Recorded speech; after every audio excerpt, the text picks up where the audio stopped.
वनम्मा, अमर रहे वनम्मा, अमर रहे। మా సంఘం సెక్టర్ లీడర్ని సార్. నా పేరు విజయభారతి. వనమ్మ అనే ఈమె 17 రోజుల నుంచి మేము సమ్మె చేస్తున్నాం సార్. ఈ సమ్మెకు ప్రతిరోజు హాజరయ్యేది సార్ అమ్మాయి. కానీ సోమవారము మంగళవారం రాలేకపోయింది. ఈరోజు ఆయమ్మ టీచరు ఇద్దరు బయలుదేరి రోడ్డు దగ్గరకు వచ్చారంట సార్. రోడ్డు దగ్గరకు వచ్చిన తర్వాత అమ్మాయి నాకేందో కళ్ళు తిరుగుతున్నట్టుగా ఉండి అని అక్కడే కూర్చునేసిందంట సార్. అప్పుడు ఆయన వెంటనే వాళ్ళ భర్తకు ఫోన్ చేసిందంట. ఆయన వచ్చి కారు మాట్లాడి తీసుకెళ్ళాక దారిలో కొంచెం రోడ్లోకి పోయాలకే వాంతి చేసుకున్నదంట సార్. అక్కడే చనిపోయిందంట. హాస్పిటల్కి వెళ్తే డాక్టర్ గారు చనిపోయారని చెప్పారంట సార్. ఇదంతా కూడా ఈ టెన్షన్ అంతా కూడా రాత్రి ఈటీవీలో న్యూస్ చూసిందంట సార్ 9 గంటలకి. ఆయన ఏదో పెంచుతారులే అని కొంచెం ఆశతో ఉన్నాం సార్. మేము 17 రోజుల నుంచి సమ్మె చేస్తున్నాం కదా.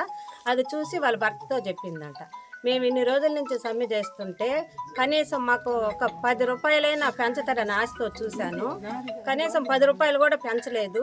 మళ్ళీ నవంబర్ నెల జీతం కూడా ఇంకా రాలేదు. ఈ నెలలో కూడా జీతం రాదు, మనం పండగ కూడా ఎట్ట చేసుకోగలము అని వాళ్ళ భర్తతో చెప్పి బాధపడిందంట సార్. ఆ అమ్మాయి చావడానికి కారణమైతే ఈ సమ్మె వల్లనే సార్. ఈ సమ్మెకి 17 రోజుల నుంచి పోతాం. మేము అన్నం తింటామో తినలేదో అంతా దేవుడికే తెలుసు. మేము 17 రోజుల నుంచి సమ్మె చేస్తుంటే జగనన్న కనీసం మా మాట కనీసం పట్టించుకొని కూడా లేదు. ఏదో అన్న వస్తాడులే గెలిపిస్తే మాకేదో సహాయం చేస్తాడని ఇన్ని రోజులు ఎదురు చూసాం సార్. కనీసం మా చావులకే ఎదురు చూస్తున్నాడు కానీ ఆయన మా పైన కొంచెం కూడా జాతి చూపించడం లేదు. పాపం ఈ అమ్మాయి ఎస్టీ సార్. ఈమె ఆడబిడ్డ చనిపోతే వాళ్ళ పిల్లల్ని కూడా ఈమె పెంచుకుంటుందంట సార్. పాపం వాళ్ళ పిల్లల్ని చూసుకునే ఇది కూడా ఇంకెవరికి లేదు సార్.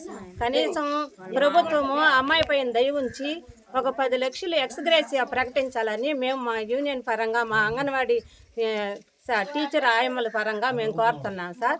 ఖచ్చితంగా అమ్మాయికి సహాయం చేయాలని కోరుతున్నాం సార్.